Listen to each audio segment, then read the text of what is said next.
1,000 years for my code to run. So I'll try a technique that's way more fun. It's the adjoint model, and I'm so grateful that I don't have to run so many forward models. Yeah. Hello, everyone, and welcome. I'm here reporting from the Georgia airport, and today I will be talking to you about my project using adjoint methods for predicting temperature and salinity. Oh, why is this on? Sorry. Predicting temperature and salinity distribution in the ocean. And if you remember, using the adjoint method is a lot faster than using brute force finite differences. So I'll talk to you about MIT GCM, which is the numerical model that I used. It simulates ocean and climate behavior, and it's also a set of motion energy conservation equations on a rotating sphere. I used only the ocean model because it was very difficult to even run just the ocean model side of it. So the data and model parameters that I had were the data input required bathymetry, initial temperature salinity, wind data, temperature and salt climatology data, and the model parameters were the heat and saltwater flux, vertical and horizontal diffusion, boundary conditions, turbulence, and mixing.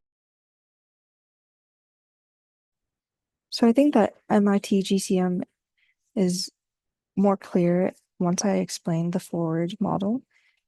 So there are a few variables, X, where it's the location of your point of interest, the time at which you're looking at the system, and S, which is the state of the ocean. So we have theta, which is temperature, S, big S, which is salinity, this bolded V term, which is just velocities in X, Y, and Z, and eta, which is the sea surface temperature, sea surface height.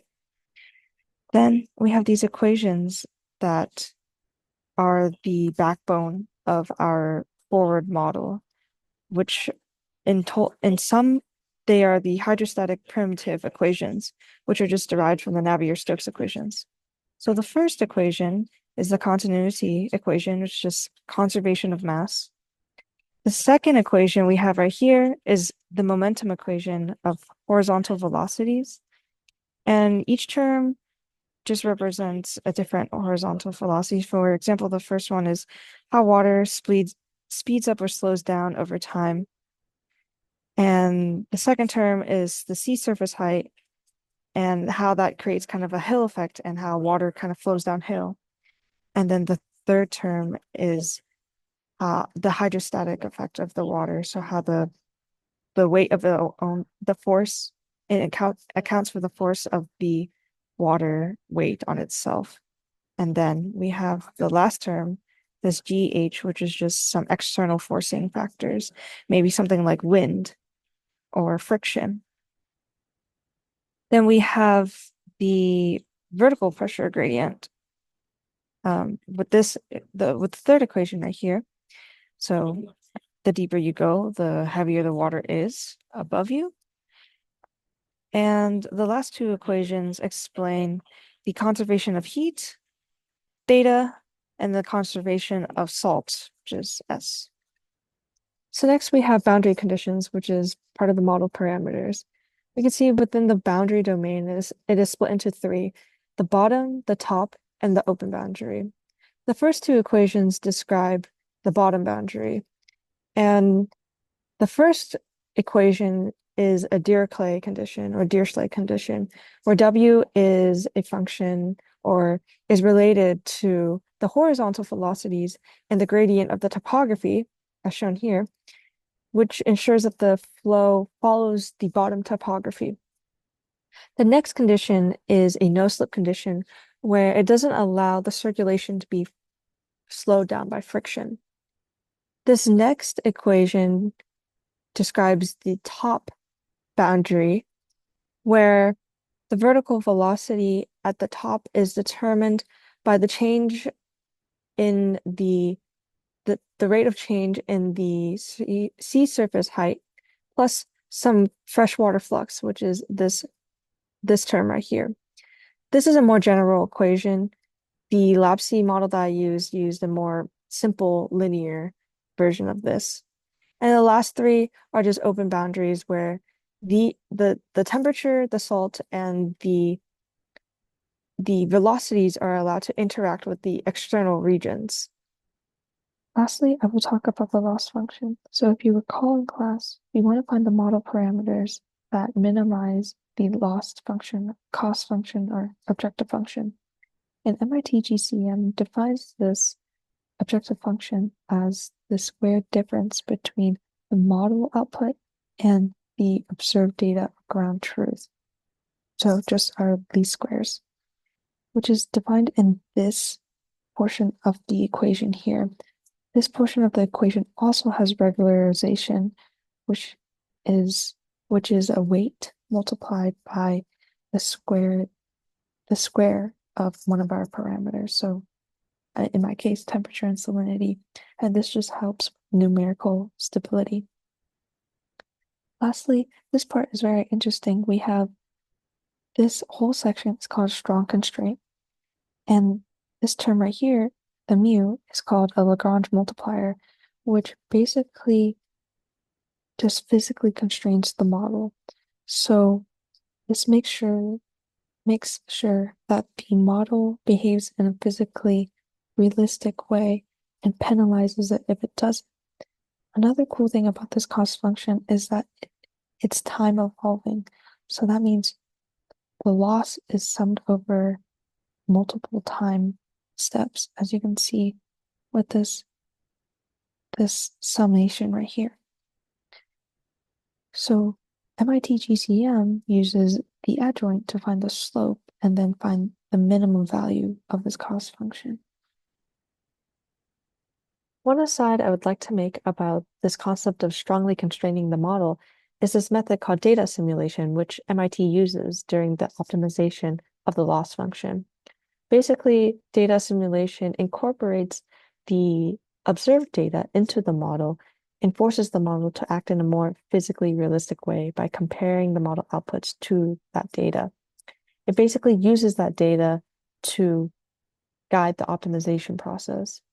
And MIT GCM is unique in that it uses a specific method called 4D-VAR rather than a more popular method called Kalman filtering. 4D-VAR is special in that it conserves mass and momentum, and Kalman filtering actually adds synthetic data, synthetic mass and momentum in order to strongly constrain the model, which isn't as realistic as you would expect. Next, I had to compile the code through the terminal, which was difficult for me because I'd never used the terminal before. But I first had to download necessary packages like gfortran and netcdf. And then I also had to download MIT GCM from the internet. And from there, I made the forward model executable, which was all already kind of given in the MIT GCM download. And then I had to run the adjoint model, and that was where I ran into difficulties. So I had to get the adoutput.4 file from Ivana, who I was working with in the Odin Institute. And this was because this tool, this AD tool, AD stands for automatic differentiation. It's licensed. And so I couldn't actually make this code myself, but this code is the one that allows us to, it writes the gradients for us in order to build the adjoint model. So now that I have this code, I'm able to make the adjoint model executable in the same way I did the forward model executable. So I was able to run a model of the Labrador Sea where I've provided a picture of where it is here. The Labrador Sea is important to climate regulation because it's a site where deep water forms. and that is critical to thermal halide circulation. Within MIT GCM, you can run a lot more different kind of models, like global models, biogeochemistry models, many other types of models, but I wanted to try a regional model. And those models within MIT GCM are located when you download the folder, and it's located in another folder. And these are just test codes that you can play around with. So here are the results for the Labrador Sea after I ran the forward and the adjoint model. Some things to note are the coarseness of the model. It's a 2-degree by 2-degree resolution, which is pretty coarse, but it's typical of these kind of models for just a sensitivity analysis, which is what I did. Another thing to note is that this observed data is from yearly climatology data. Just something to let you know. But here's the observed data, and we can see it looks like so. And the forward model clearly is a little bit of a mismatch from the observed data. Also, this is the region of interest right here. This is where our model runs. We can disregard this area. So after running the adjoint model, we can see that the fit is a lot better and nearly identical. We can see that the misfits are pretty low after running the adjoint model, and these are the adjoint gradients, which tell you how the model, tells us how changes in the model parameters affect the difference between our model output and the true observations. So, for example, larger magnitude gradients indicate higher sensitivity, and this means that the changes, say in this case, the changes in the temperature in this area right here, where the gradients are higher, can greatly influence the cost function. For salinity, it's a similar thing. So we have our observed data here, also from the yearly climatology data. This is our model shape right here. Our forward model is pretty different from our observed data, but when we run the adjoint, the model looks pretty similar.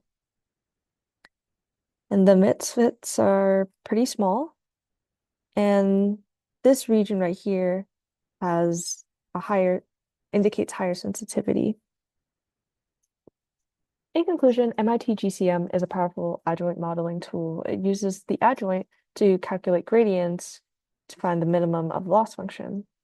Also notably, the loss function has a strong constraint and a Lagrange multiplier, which penalizes the model if it doesn't behave in a physically realistic way.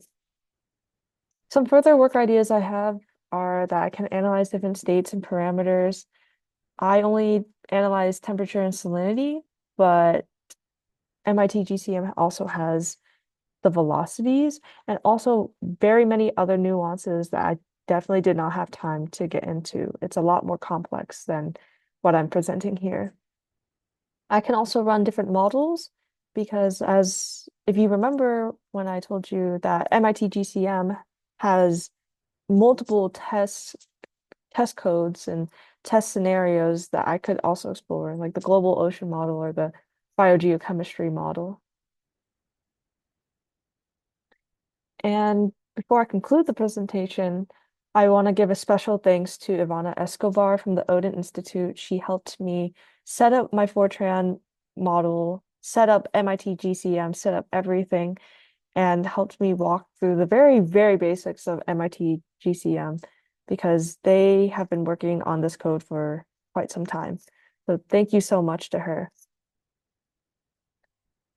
And lastly, if you have any questions or want to discuss with me, I'd love to hear your thoughts and any suggestions and anything you want to say. You can reach me at my email here or my number because I'm obviously not in class right now. But thank you so much. Thank you for your time and thank you for listening and helping me through with inverse theory. And have a great rest of your semester. and hopefully I'll see you guys around.